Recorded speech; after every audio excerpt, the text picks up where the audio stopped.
that vaccines may not protect people taking immunosuppressant drugs. An estimated 10 million people in this country have compromised immune systems, so they include organ transplant recipients and patients with disorders like lupus, rheumatoid arthritis, and Crohn's disease. Dr. John LaPook shows how immunosuppression drugs could make COVID vaccines less effective. When the pandemic first hit, NYU Langone transplant surgeon Robert Montgomery was scared for his patients. All these transplant patients were getting very ill and many of them were dying. And for himself. I was very conscious that I could become one of those casualties. As a heart transplant recipient, Dr. Montgomery takes immunosuppressive medicine so his body doesn't reject the new organ. Being high risk, he was eager to get the vaccine. But then that enthusiasm and excitement was quickly dashed. Why? I checked my antibodies 2 weeks after the second dose of the Pfizer vaccine, and I had absolutely no detectable antibodies. A test measuring the amount of a specific type of antibody elicited by the vaccine was negative.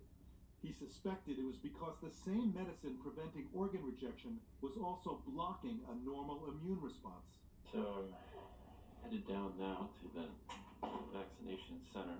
His doctors agreed and prescribed a third dose using a different vaccine from Johnson & Johnson to try to boost his immune response. I'm very worried that transplant patients who are not aware of these results have a false sense of security. At Johns Hopkins Medicine, transplant surgeon Dori Segev and his colleagues are studying the vaccine responses of immunosuppressed patients. I expected it to be lower than immunocompetent people, but not this low. It's disappointing and a bit terrifying. After receiving an mRNA vaccine, people with normal immune systems produce antibodies against the virus that causes COVID. But Segev's latest research finds that after being fully vaccinated, almost half of transplant patients produce no antibodies at all. And he recommends that even immunocompromised patients taking less powerful medication consider having their antibody levels tested. It is not unreasonable to seek more data in the form of a quantitative, reliable antibody test that you then discuss with your doctor. That's because it's still not known how much protection COVID-19 vaccines give to patients like Rosemary McManus. So you get the second shot, and you're feeling what? I'm excited that, we can start doing some normal things.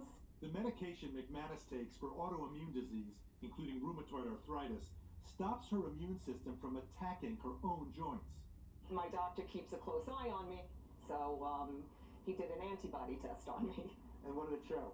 It shows I have no antibodies. What did you say to your husband? I'm going to have to get the vaccine again. And his response was, well, you get a flu shot every year. McManus is planning on getting a third vaccine dose to stimulate her immune response, the same strategy chosen by Dr. Montgomery. How many days after that shot did you check your antibodies? 13 days after the shot. What did it show? Off the charts antibody. Really? Yeah. What would your advice be for all those people out there who are on immunosuppressive therapy?